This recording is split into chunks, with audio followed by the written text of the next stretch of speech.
j'espère que vous allez bien, que vous avez passé une excellente journée. On se retrouve, ça y est, c'est officiel, c'est le premier gros week-end de football saison 2022-2023. Et juste avant de parler pronostics, c'est également des pronos, mais je t'invite à me rejoindre sur Telegram. Le lien il est juste en dessous, mais également en commentaire épinglé dessus. On a lancé une montante publique. Hier, le premier palier s'est extrêmement bien passé, on était très serein. Victoire 3-0 de Fenerbahçe à domicile contre Slovako. L'objectif, il est simple, faire du x5 dans cette montante. Et pour l'instant, on a réussi le premier palier. Si tu regardes cette vidéo sur les coups de 20h, n'hésite pas, le deuxième palier sera accessible pour demain. Et forcément, samedi et dimanche, j'espère pouvoir atteindre le sixième palier, ce qui nous permettrait de faire x5. Concernant mon site internet, on a également fait une prestation plutôt honorable pour ceux qui me suivent déjà sur Telegram, mais également sur Instagram. D'ailleurs, tu peux me rejoindre aussi dans la description. On valide hier une 9e confiance sur les 10 derniers pronostics. 9e grosse confiance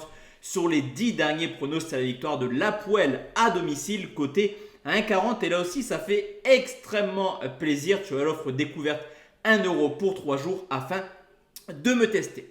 Let's go la team, on va partir sur les pronostics publics et il y en a comme d'habitude depuis le début de saison 3 au programme. On commence avec Tottenham qui reçoit Southampton, première journée en première ligue, et un petit peu comme Arsenal, on est une équipe de Tottenham qui a fait un recrutement plutôt cohérent avec l'arrivée de Richarlison, Bissouma, mais également Perisic arrivé libre de l'Inter de Milan. Il y a également eu le prêt de Clément Lenglet. Ça peut servir dans une saison de première ligue qui sera à coup sûr compliquée. Ce qui est plutôt positif également, c'est qu'il y a 2 retours de prêt, certes des indésirables, mais qui pourraient jouer cette saison, à la personne de Ndombele, mais également Lo Celso.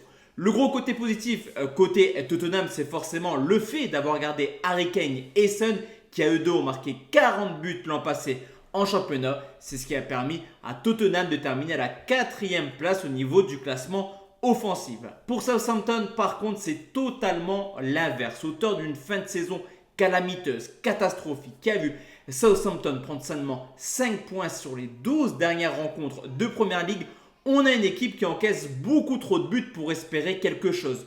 30 buts encaissés sur les 12 derniers matchs de Première Ligue, mais attention, on l'a vu l'an passé à l'extérieur, c'est une équipe capable de faire des coups. En témoigne un match nul du côté d'United, de Manchester City, mais surtout une victoire justement à Tottenham sur le score de 3-2. Cependant, historiquement, on a plutôt une certitude du côté des Spurs qui ont remporté 8 des 10 dernières confrontations contre Southampton. Mais un petit peu comme Arsenal hier, je vous l'ai dit, c'est une équipe capable du meilleur comme du pire. Tottenham, c'est exactement pareil. Et une stat plutôt intéressante, c'est que sur les 10 dernières rencontres entre Tottenham et Southampton, 9 fois, on a vu au moins 3 buts. On le sait, la Première Ligue est un championnat extrêmement joueur et je pense que pour fêter la première journée demain devant son public, Tottenham prendra un jeu plutôt offensif comme l'an passé. Le plus de 2,5 buts est très bien coté à 1,54.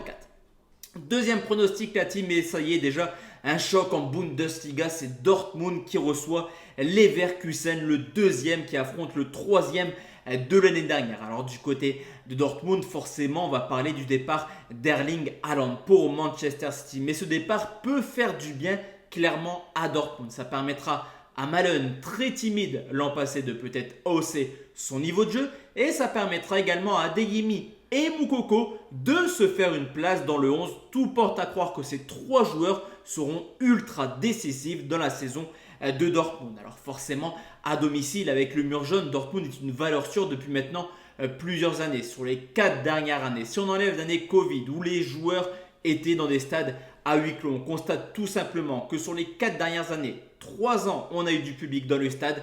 3 ans, Dortmund a terminé dans le top 3 à domicile. On le sait, se déplacer à Dortmund est très peu évident.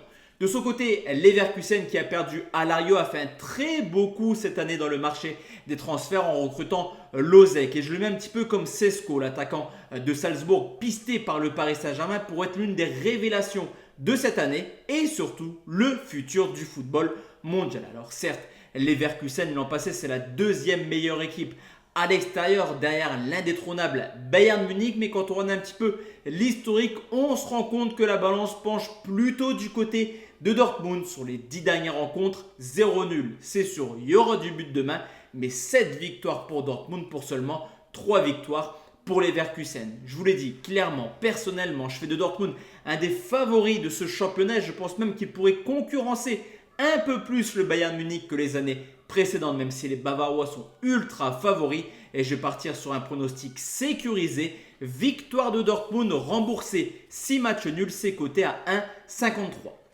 Et enfin la team, le dernier pronostic, on va parler de Clermont Foot qui reçoit le Paris Saint-Germain PSG qui est forcément comme le Bayern en Bundesliga le grand favori de la Ligue 1. Qui pourra stopper Paris? À mon avis, personne. Et le titre, même si rien n'est joué dans le football, est quasiment acquis pour les Parisiens. Alors forcément, la prestation de la semaine passée contre Nantes pour une victoire 4-0 me laisse clairement rêveur côté parisien. Si Paris joue aussi bien que le week-end dernier, Paris fera mal en Ligue 1, mais le but c'est de voir si dans la continuité, ça va justement continuer. Le côté positif, la semaine passée, c'est qu'on a vu un Messi et un Neymar très critiqués l'an passé qui ont clairement performé dans cette rencontre. De plus, l'absence d'Mbappé demain donnera encore une fois les cartes de l'attaque à ce duo sud-américain. De son côté, Clermont a subi beaucoup plus de départs que d'arrivées lors du mercato, avec forcément le départ de Bayo, celui qui a fait du bien l'an passé du côté de Clermont, direction le LOSC pour 14 millions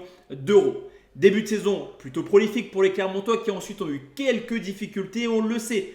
Pour le promu, c'est souvent la deuxième saison la plus compliquée. 6-1 au retour, 4-0 à l'aller. Le Paris Saint-Germain a humilié aller-retour l'an passé Clermont. Pour moi, Messi et Neymar feront un gros match demain et je vais partir sur une préférence avec un but de l'Argentin. Le but de Messi, c'est coté à 1,87 et ça sera donc mon troisième pronostic pour ce samedi. Donc voici la team, mes 3 pronostics pour ce samedi qui sont, je le répète, plus de 2,5 buts entre Tottenham et Southampton. Pronostic sécurisé, remboursé. Dortmund remboursé, si nul, cote à 1,54 contre Leverkusen, mais également le but de Messi lors de la confrontation entre Clermont et le PSG. Entre Messi et Neymar, vous pouvez tenter, il y en a bien un des deux qui marquera. La double chance est très peu cotée pour la proposer, mais en tout cas, à coup sûr, ou Messi ou Neymar marquera. Personnellement, je vais partir sur Messi. Donc voici la team, mes 3 pronos. On se retrouve forcément demain soir, samedi, pour parler des rencontres de dimanche. Encore des matchs extrêmement intéressants. Et si toi aussi tu veux suivre la montante, l'objectif c'est de faire du x5. Je t'invite à me rejoindre sur Telegram. Le lien, il est juste en dessous dans la description, mais également en commentaire épinglé. Excellente soirée, messieurs. Excellente soirée, mesdames. Ciao, ciao.